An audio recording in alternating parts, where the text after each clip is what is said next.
저는 평생 자식에게 미안하다는 말을 자주 했습니다. 더 해주지 못해서, 남들만큼 못해줘서. 그런데 은퇴하고 나서 알았습니다. 그 미안함이 제 노후를 가장 가난하게 만들었다는 걸. 회사에서 정년퇴직을 하고 집에 돌아와서 처음 한 일이 통장 정리였습니다. 평생 모은 돈이 얼마나 되는지 확인하고 싶었죠. 책상, 서랍, 옷장 구석구석에서 통장을 꺼냈습니다.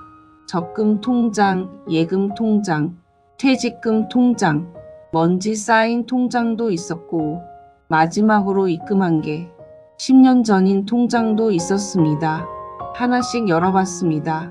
첫 번째 통장 잔액 340만 원, 두 번째 150만 원, 세 번째 580만 원, 퇴직금 통장 930만 원, 다 합쳐도 2천만 원이 채 안 됐습니다. 2천만 원, 한 달에 33만 원씩 쓸 수 있는 돈입니다. 국민연금 받기까지 5년. 그 5년을 이 돈으로 버텨야 합니다. 월세는 안 내도 됩니다. 다행히 집은 있으니까. 하지만 관리비, 공과금, 식비, 병원비 33만 원으로 어떻게 살 수 있을까요? 제 입에서 나온 첫 마디는 이거였습니다. 이게 다야? 30년 넘게 일했습니다. 한 달도 빠짐없이 월급 받았습니다. 아껴 쓴다고 아꼈습니다. 외식도 거의 안 했고 옷도 몇 년씩 입었습니다. 술도 안 마셨고 도박도 안 했습니다. 주식도 안 했습니다. 그럼 돈은 어디로 간 걸까요? 며칠을 생각했습니다. 가계부를 뒤적였습니다. 카드 명세서도 찾아봤습니다. 그리고 깨달았습니다. 돈은 한 곳으로 흘러갔습니다. 자식에게였습니다. 제게는 아들 하나, 딸 하나 있습니다. 아들 민준이는 지금 35, IT 회사 다니고 있습니다. 딸 서연이는 32, 초등학교 선생님입니다. 둘 다 착하게 잘 컸습니다. 지금은 각자 결혼해서 잘 살고 있습니다. 저는 좋은 부모였다고 생각합니다.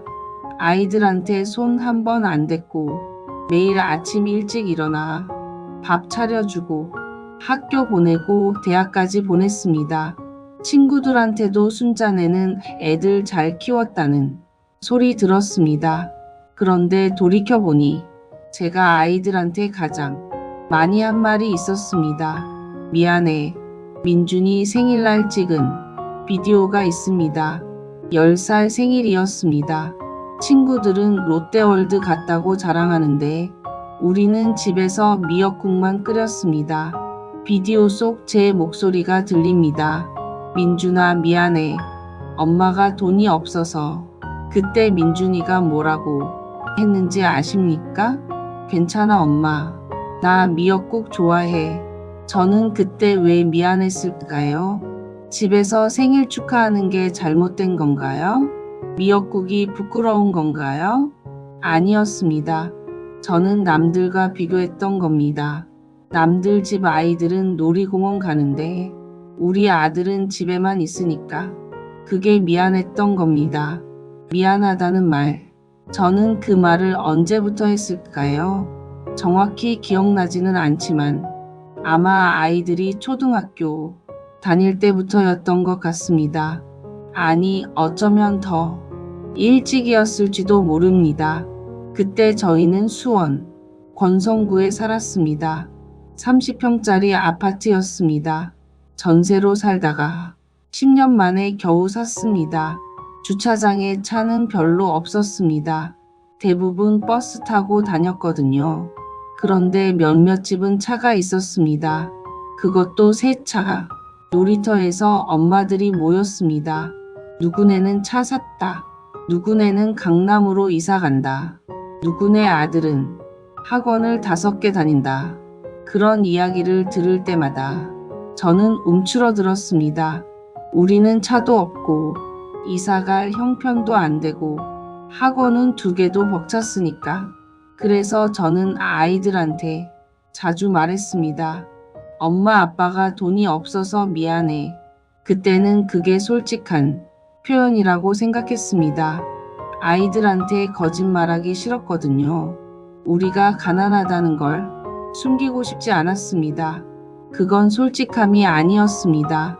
변명이었습니다. 제 자신에게 하는 변명. 나는 최선을 다했어. 하지만 돈이 없어서 어쩔 수 없었어. 그렇게 스스로를 위로했던 겁니다. 그런데 그 미안함은 아이들한테 빚을 진 기분으로 바뀌었습니다. 미안해라는 말을 할 때마다 마치 아이들한테 무언가 갚아야 할 것 같았습니다. 그게 사랑의 표현이라고 생각했습니다. 하지만 지금 생각해보면 그건 사랑이 아니었습니다. 빚이었습니다. 제가 제 자식에게 빚을 진 기분으로 살았던 겁니다. 그리고 그 빚은 평생에 걸쳐 갚아야 하는 것이 되었습니다. 첫 번째 큰 미안함은 아들 민준이가 중학교에 들어갈 때였습니다. 요즘은 초등학생도 학원 다닌다지만 그때는 중학교 가면서부터 본격적으로 학원을 다녔습니다. 반 아이들이 다 학원을 다닌다고 했습니다. 영어학원, 수학학원, 심지어 과학학원까지. 어느 날 저녁 식탁에서 민준이가 말했습니다. 엄마, 나도 학원 다니고 싶어. 학원? 너 지금도 2개 다니잖아.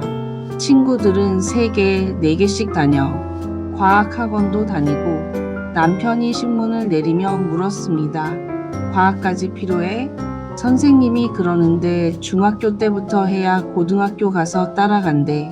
저는 그날 밤 계산을 했습니다. 지금 다니는 학원 2개가 한 달에 30만 원. 여기에 과학학원까지 하면 50만 원. 그때 제 월급이 150만 원이었습니다. 남편 월급 합쳐서 300만 원. 집 전세 대출 이자가 한 달에 40만 원. 생활비가 100만 원. 시동생 대학 등록금 보태주는 게 50만 원.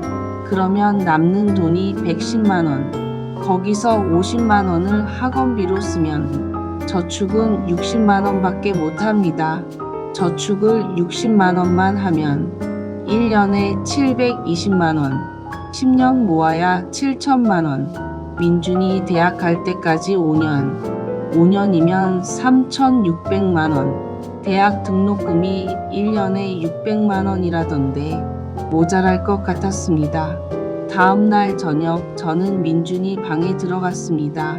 민준아, 학원 말인데 과학학원까지는 좀 힘들 것 같아. 지금 다니는 거 2개만 다니자. 미안해. 민준이는 고개를 끄덕였습니다. 응, 괜찮아.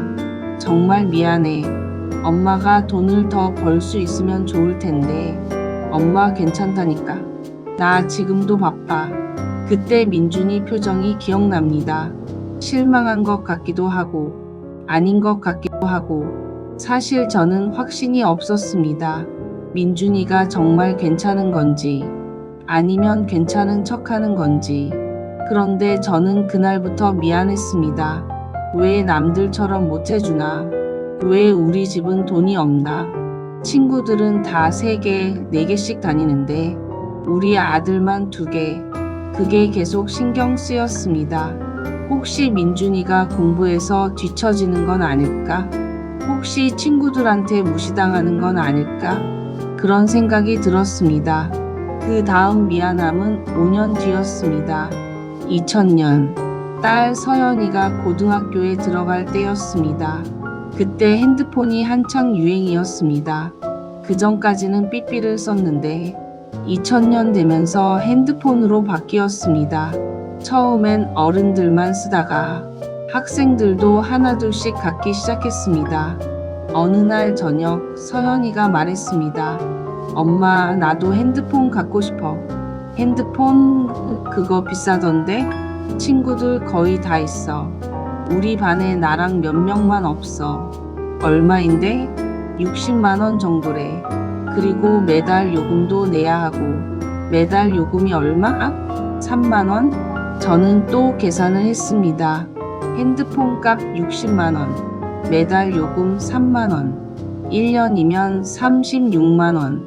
고등학교 3년이면 108만 원.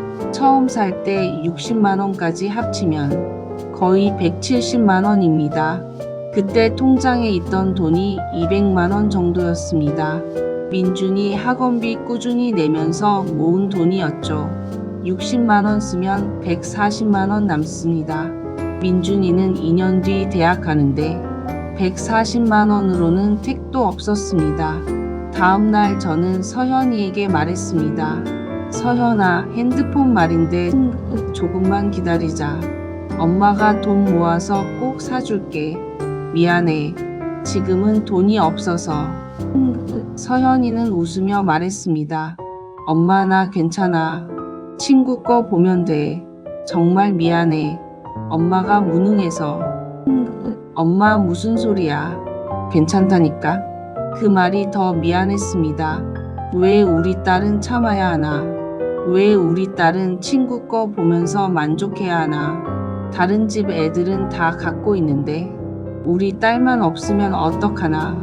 친구들한테 무시당하는 건 아닐까? 저는 남편에게 말했습니다. 여보, 서현이 핸드폰 사줘야 할 것 같아. 돈 있어? 없어. 그래서 내가 야근 좀 하려고. 야근 몸 힘들잖아. 괜찮아. 한두 달만 하면 돼. 그달부터 저는 야근을 시작했습니다. 회사에서 야근하면 수당이 나왔거든요.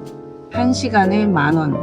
하루 3시간씩 하면 30,000원. 한 달이면 90만원. 2달이면 180만원.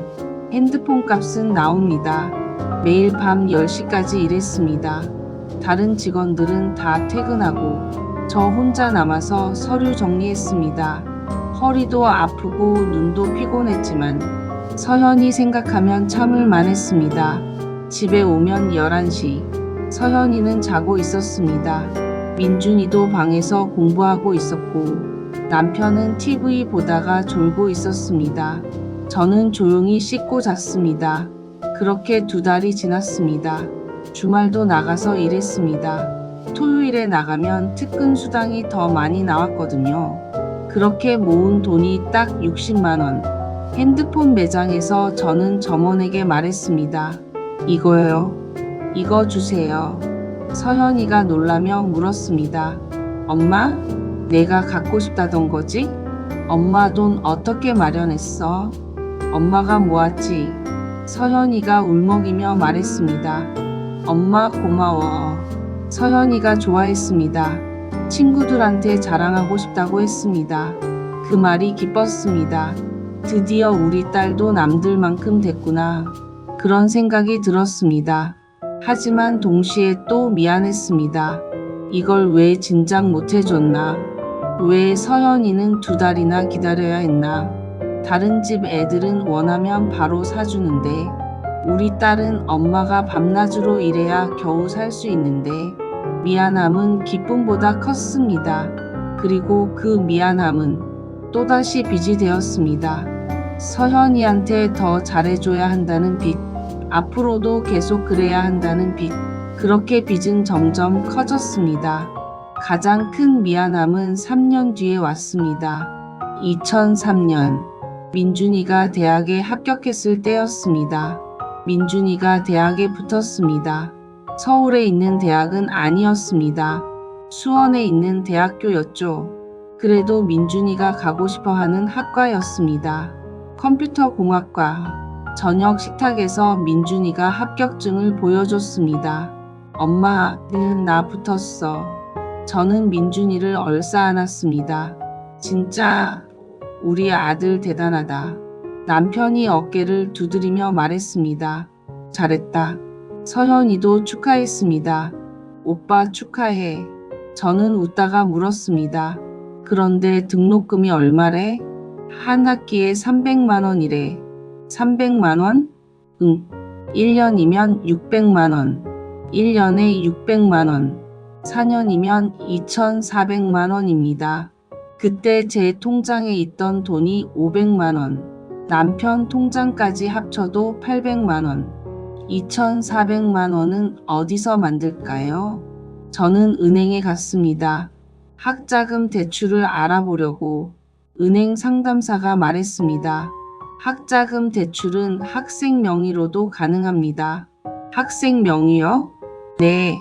본인 명의로 빌리고 졸업 후 갚으시면 됩니다. 이자는 얼마나 되나요? 연 4% 정도입니다. 2천만 원 빌리시면 1년에 이자가 80만 원 정도 되겠네요. 그럼 민준이가 졸업하고 갚아야 하는 거죠? 네, 그렇습니다. 저는 상상해 봤습니다.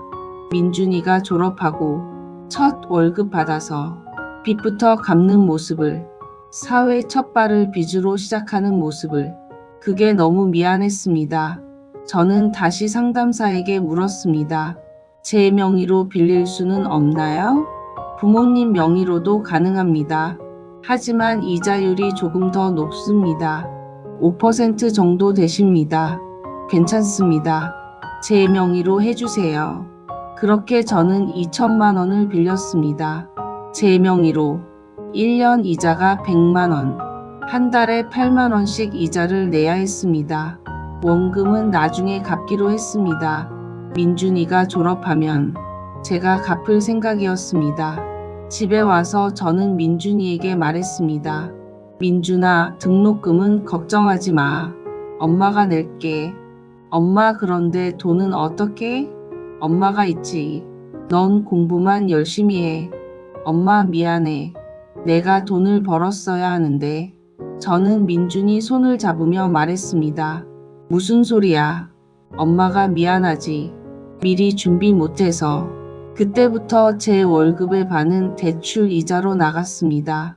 거기에 민준이 생활비까지 보태주면 한 달에 30만 원은 나갔습니다.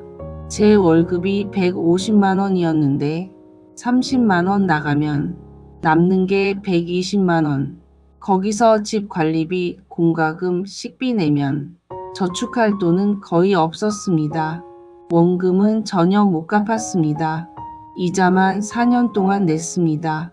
4년이면 이자만 400만 원. 2007년 봄, 민준이가 졸업했습니다. 학사모 쓴 민준이가 웃고 있었습니다. 저도 웃었습니다. 드디어 끝났다고 생각했습니다. 민준이가 취직도 했습니다. IT 회사에 들어갔습니다. 초봉이 2,500만 원이었습니다. 저는 그제야 숨을 쉬었습니다. 이제 됐다고. 민준이 자리 잡았으니 빚만 천천히 갚으면 된다고. 하지만 원금 2천만 원은 그대로였습니다. 제 월급으로 갚으려면 10년은 걸릴 것 같았습니다. 그래도 괜찮다고 생각했습니다. 민준이만 잘 되면 된다고. 그런데 그때 서현이가 결혼한다고 했습니다. 2010년 가을이었습니다. 서현이가 27, 사귀던 남자친구가 있었는데 결혼하기로 했다고 했습니다. 사위 될 사람과 저녁 식사를 했습니다. 안녕하세요. 잘 부탁드립니다. 남편이 말했습니다. 우리 딸 잘 부탁해요. 저도 웃으며 말했습니다. 서현이가 좋은 사람 만났네. 사위가 돌아간 후 남편과 이야기했습니다. 근데 결혼 자금은 어떡하지? 요즘 결혼하는데 얼마나 들어? 최소 3천만 원은 든다던데. 3천만 원? 예단, 예물, 혼수 다 합치면 그렇대. 그때 제 통장에는 300만 원이 있었습니다. 남편 통장에 700만 원. 합쳐도 1,000만 원. 3천만 원에는 한참 모자랐습니다. 그리고 아직 민준이 대출금 2천만 원도 안 갚았습니다. 저는 서현이에게 봉투를 건넸습니다. 서현아, 이게 엄마가 줄 수 있는 전부야. 서현이가 봉투를 열어봤습니다. 1천만 원? 미안해. 이것밖에 없어. 서현이가 눈물을 글썽이며 말했습니다. 엄마, 이것만으로도 충분해. 고마워. 다른 집은 다 해주는데 엄마가 무능해서. 엄마, 무슨 소리야. 이거면 돼. 그런데 저는 충분하지 않았습니다. 왜 다른 집처럼 못 해주나. 친구 딸은 5천만 원 받았다던데. 우리 딸은 1,000만 원밖에 못 받고. 그게 계속 신경 쓰였습니다. 결국 저는 또 은행에 갔습니다. 이번엔 신용대출이었습니다. 2천만 원을 더 빌렸습니다. 이자는 더 높았습니다. 연 7%, 1년에 이자만 140만 원. 하지만 어쩔 수 없었습니다. 서현이 결혼에 구멍 낼 수는 없었으니까. 저는 서현이에게 다시 돈을 건넸습니다. 서현아, 이거. 엄마, 이게 뭐야? 엄마가 좀 더 모았어. 3천만 원이야. 엄마 어떡해? 엄마가 있지. 많진 않지만 알뜰하게 써. 그리고 미안해. 서현이가 울먹이며 안겼습니다. 엄마 고마워. 정말 고마워. 사랑해. 서현이가 울었습니다. 저도 울었습니다. 하지만 제 눈물은 감동이 아니었습니다. 미안함이었습니다. 왜 처음부터 3천만 원을 못 줬나? 왜 서현이는 1,000만 원 받고 고마워해야 하나? 그런 생각이 들었습니다. 서현이는 예쁘게 시집갔습니다. 사위도 착한 사람이었습니다. 저는 웃으며 배웅했습니다. 하지만 집에 돌아와서 저는 주저앉았습니다. 통장에는 아무것도 없었습니다. 민준이 대출금 2천만 원, 서현이 결혼 자금 대출 2천만 원, 합쳐서 4천만 원. 저는 4천만 원의 빚을 졌습니다. 그렇게 시간이 지났습니다. 제게 남은 건 2천만 원. 자식들에게 쓴 돈은 2억. 저는 제 노후를 자식에게 다 줬습니다. 그리고 그 시작은 미안해라는 말이었습니다. 제가 미안했던 건 아이들을 위해서가 아니었습니다. 저를 위해서였습니다. 저 스스로 괜찮은 부모라고 느끼고 싶어서였습니다. 남들한테 부끄럽지 않은 부모이고 싶어서였습니다. 그런데 그 괜찮음의 대가는 제 노후였습니다. 이제 저는 미안하지 않으려고 합니다. 민준이가 용돈 주려고 해도 거절합니다. 서현이가 명절 때마다 돈 주려고 해도 받지 않습니다. 내가 잘 사는 게 엄마한테 제일 큰 선물이야. 이제는 정말 그렇게 생각합니다. 노후가 가난한 건 맞습니다. 하지만 그게 전부 잘못된 건 아닙니다. 제 선택이었으니까요.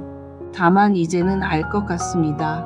미안함으로 사랑을 표현하면 결국 모두가 불행해진다는 걸. 그런데 이 미안함은 자식에게만 느낀 게 아니었습니다. 어떤 사람에게는 더 깊은 빚을 진 기분이었죠. 그게 누구였는지는 다음 이야기에서 말씀드리겠습니다. 여러분은 누구에게 미안하다는 말을 자주 하시나요?